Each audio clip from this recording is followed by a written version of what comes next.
Hello, you guys.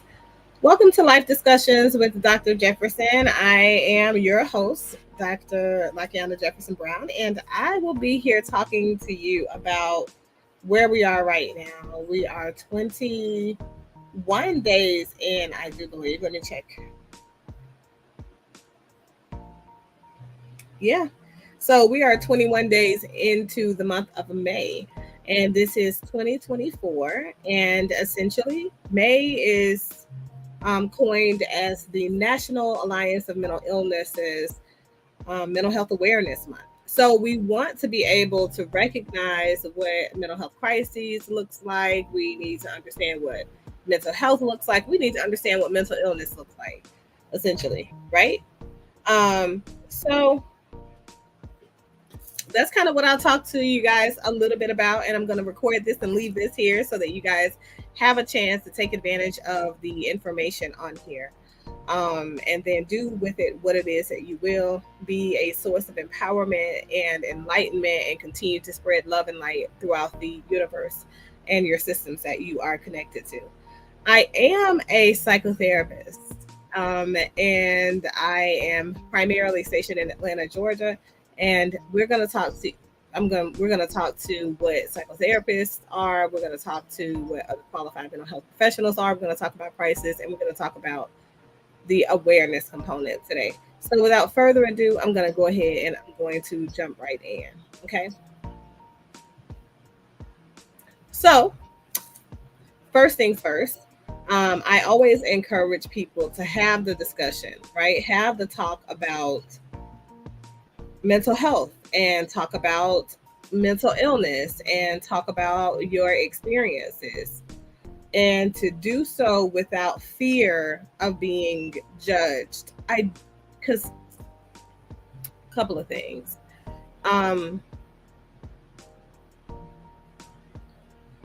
Sometimes we feel like the people who are around us or who have access to us, the people we work with, the people who we live with and that are in our families, etc., sometimes we feel like we don't have adequate support. And that's a normal thing, because even if you have mental health professionals in your family system, they are not your mental health professional. And within the context of family, showing up in that particular environment can sometimes be a little bit complex for those professionals, because they don't want to be working when they're off the clock. And one of the number one complaints that I get from clients who have mental health professionals in their family systems is that they don't feel like those people give them or their mental illnesses the proper attention that it needs, and they don't give them validation. Okay. And the reality is, sometimes when we don't feel supported, we do have to find space and time that's appropriate to be able to articulate that to those people that are connected to us.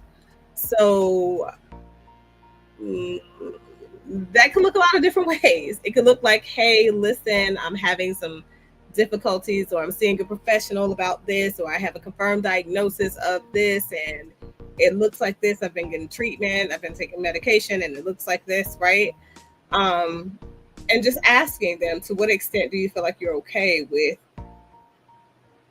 lending a hand to stabilize me, right? Or lending a hand to help advocate for me, or lending a hand to help hold space for me when I just need someone to talk to. Because sometimes it can be just as simple as that. But we are going to talk to a number of ways that we can reach out and we can provide help and support for people, but also ways for us to be able to identify whether or not we are having a mental health crisis. And we'll disseminate what a crisis is versus just going through some difficulties with our mental health overall, right? So, okay, let's get into this. Identifying a mental health crisis, right? There are some key indicators. Mental health crises are conditions of our overall presentation that lead to a more exacerbated presentation or the threat to one's life or the life of another person. So we like to, as mental health professionals, identify a crisis situation as those immediate spaces where you or someone that you know may be experiencing auditory or visual hallucinations, where you or someone that you know may be experiencing delusions of some sort. You know, you may be seeing or hearing things that other people don't see or hear or verify is happening. And sometimes you may be living in a bubble and you may be spaced out, and people are constantly asking you if the what you're presenting with is reality because their recollections are different about the same experiences that they're sharing in space with you, right? And sometimes you may be hearing voices and, you know, feeling like you're being coaxed to do something by an inner voice. That includes moments where you feel like maybe God or maybe an ancestor or someone is actually speaking to you and motivating you to do something in particular. Command hallucinations of the auditory type are quite common in people who are experiencing a mental health crisis. And mental health crises of these types could be due to a number of things, right? Could be due to an influx of stress that hasn't been properly dealt with. It could be due to medications that we may or may not have been taking. Whatever it is important that we identify that as a mental health crisis, and or what it may be, you know, looking like or seeming like it is a crisis, right? Meets those criteria. We may find that we're having or experiencing an increased amount of agitation and irritation with people, right? People who are having a mental health crisis due to substance use typically experience um, sweats, rapid sweats, just hot flashes out of nowhere, cold sweats, cold flashes out of nowhere, sometimes olfactory hallucinations. And those are when we smell things and may even taste it because we smell it, that don't have anything to do with the moment. And then other people are no longer or are not experiencing those, you know, olfactory experiences as well, and they're in the same space with us. So that's some of that. And the other piece of it is suicide, right? We may have thoughts or an intense urge to end our lives, or homicide, where we have thoughts or an intense urge to end the lives of other people. And like I said, sometimes like stress becomes too much, right? And we're super hyper vigilant, and we're so emotional, like we don't know what to do with that energy that we are currently experiencing. So I like to encourage people to do a healthy degree of self-reflection on a regular basis to just kind of gauge where you are. The biggest thing to remember is that having a mental health crisis does not mean that you are crazy. It just means that you are no longer fully in control of where things may go next for you. And every once in a while, when we find ourselves so far out of control of the things that we're supposed to be on top of and in control of, every once in a while, we may want to reel it back in so that we can find ourselves the inner resources to be able to create healthy spaces for us to exist and for other people that are connected to us to coexist with us as well. So again, key identifiers for a person who is experiencing a mental health crisis, right? People who are experiencing auditory or visual hallucinations, people who are experiencing auditory hallucinations that are directing them to do anything, whatever the thing may be, right? Command type of hallucinations. People who are having an intense urge to in their life or the life of someone else due to helplessness, hopelessness, feelings of despair that are so deep seated that all they can think of is a way out being to end it all or death. And some people who experience suicidal ideation on a consistent basis, they sometimes minimize the experience of having a crisis. But I want you guys to know that whether we experience suicidal ideation on a daily and it's a struggle and we've identified it's a struggle with us or not, it's really important that we keep those components of us in check so that nothing spirals out of control without proper time for us to be able to reel that thing back in. Okay? So know that there is support out there. And listed below is the contact information for the National Crisis Hotline. That is a free call. They have clinicians that are employed and that are waiting by the phone lines 24 hours, 7 days a week, regardless of holidays and closures everywhere else. The world could be shut down, but they won't, right? That is that piece. In addition, I want to encourage you guys to take a pen and pencil and you can write down my cell phone number. And if you need to just few words, right, to get you together, third party calls are accepted as well for the National Crisis Line. I have no problem with doing a soft transfer and helping you get the help that you need as well in the immediate space, if it's late, if it's after hours, and if I'm able to kind of attend to those needs and I'm not seeing a patient at the moment that you make the call. So the phone number is 678-468-0442. And so there is that piece. Okay. So moving along, right?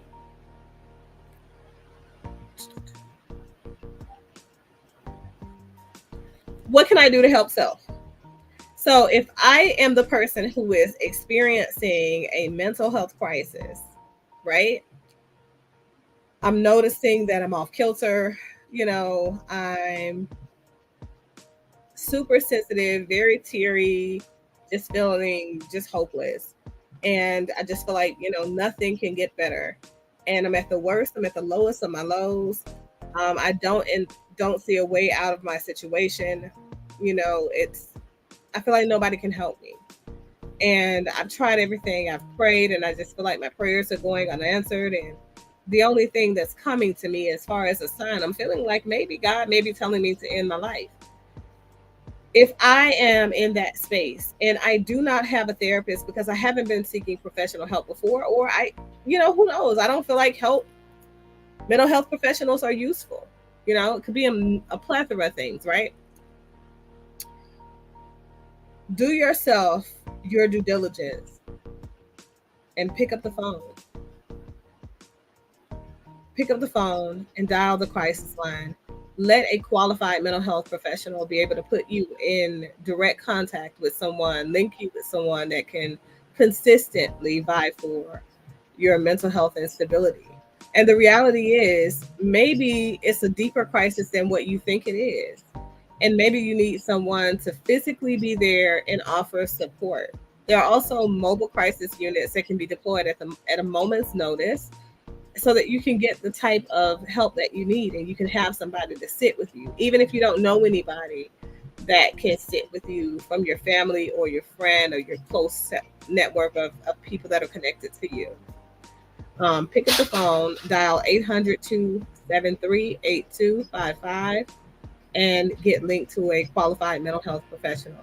If I am the person who is experiencing a crisis and I've never had mental health help before, and this is the first time thing for me, and I felt helpless, hopeless, and a high sense of despair, it's really important that I connect with someone that's able to maybe see things from a different lens and provide the help that I need. So that's that part, right? That's what you can do to help self. Clearly, got a lot going on, you guys. I got food. So what can I do to help people who may be experiencing a mental health crisis that are in my observation directly, right? If I am the person who is in direct observation of someone who is experiencing a mental health crisis, in different places around the world, there are several different numbers that you can call. But again, the National Crisis Line hotline does provide linkage and resources and send out crisis teams for people who are calling as a third party caller. even if they don't have the information for the person to call them. So again, you can go ahead and dial that number, 800-273-TALK. Okay. Otherwise, if it's someone that's close to you, someone you know, and you know that that person just might need the additional support, sit with them for the moment and still dial 800-273-TALK. Okay. It's like almost like a walking advertisement for the folks, right? I don't work there, by the way. Okay, so moving along here. What is a qualified mental health professional and how do I find one? In the event that you are connected to the National Crisis Hotline Center and you, I don't know, have made an urgent appointment, emergent appointment to see someone, but you feel like you can't wait until then, typically your local clinic should have people, your local clinic, local crisis center or crisis stabilization unit, CSUs, and those are hospitals, right? You can walk into a hospital at any point and ask for a mental health evaluation. Hospitals, not urgent care facilities, but hospitals. Now, if you walk into an urgent care facility because it happens to be the closest thing in proximity to you, or a doctor's office, or a police station, or fire department, because those are options as well. Those people can transport you to a hospital so that you may receive the care that you need and you can receive a mental health evaluation, and then, if necessary, receive proper placement, bed placement. The important thing is to remember is whether you have insurance, whether you have money, whether you have the means, whether you are the richest of the rich, the poorest of the poor, all people are entitled to basic crisis stabilization care if they need it, right? So it's as easy as picking up the phone. The one thing that you have not heard me encourage on here is that you pick up your handy dandy smartphone and start Googling your condition. It is never safe to self-diagnose. Even as mental health professionals, qualified mental health professionals are people that have gone to school for a particular area of clinical focus in the mental health arena, psychology, and we are employed in those particular areas. Our education is what qualifies us. Some of those mental health professionals will be certified. Some of those mental health professionals will be licensed, depending on where you are. Some of them may just be registered.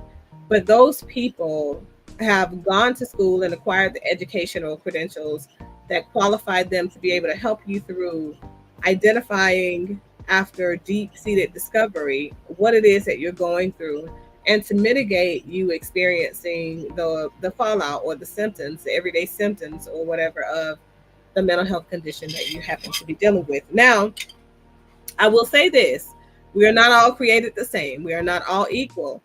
And the same way that we are all individuals, if you find yourself having a mental health crisis, your therapist is self of the therapist prior to being professional of the therapist. So it's really important, whether you have a therapist, a counselor, a consultant for mental health, or whatever it is that you're seeing. It's really important that you vet that person out based on the way that you connect with that person and whether or not you feel safe with sharing with that person. Because the only way that we can help you is if you allow us to help you. And allowing us to help you means that you are giving us a full view of what your experience is so that we can help you navigate what's within you or what resides within you that can help you resolve the issues that you currently present with. Remember that a qualified mental health professional is the expert in the process of healing, but not an expert in your life story. So we heavily depend on you to partner with us to be able to provide what we need to give you what you need. So if this video has been helpful for you, please hit the subscribe button, the notification bell, because we do announce things on this channel that are mental health related every once in a while. But this channel is primarily focused around accountability issues and discussions around accountability that affect the Black, brown, and melanated community in America. But that does not mean the non-melanated, non-Black, non-brown people cannot benefit from the same information that is discussed here. Sometimes it's just necessary that we create spaces for acceleration where people all share commonalities that they feel are important in connecting them to other people and making the space safe. So that is all that I have, you guys. I really appreciate you guys for taking a moment to sit through and listen to what it is that I've had to say. Share this video because you never know where someone is or if someone needs the help. Because the thing is, we don't discuss mental health or mental illness enough. Mental health is not a situation of you having a perfect life that presents with no problems.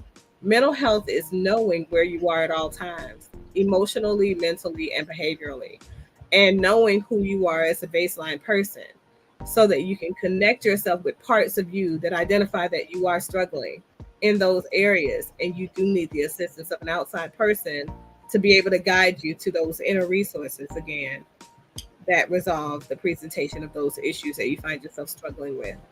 As always, you guys, I absolutely love you guys, and hopefully you're out there smelling good, looking good, doing great things. But if you find yourself in a space where that's not happening for you, please, please, please, please call myself, call the National Crisis Line, call a family member, call a friend, call anybody so that they know where you are and that they may be allowed to facilitate space for them doing what it is that they have already identified that they have the inner resources, the external resources, or otherwise to be able to do to keep you where you need to be. So that is all that I have, you guys. Thank you so much for your time again. Don't forget to share this video. Don't forget to subscribe if you're not already subscribed to the channel. If you're new here, thank you for watching. And I want you guys to know that you're always in my thoughts, in my prayers, in my meditation and reflection every single day. Love you guys. Later days. Bye.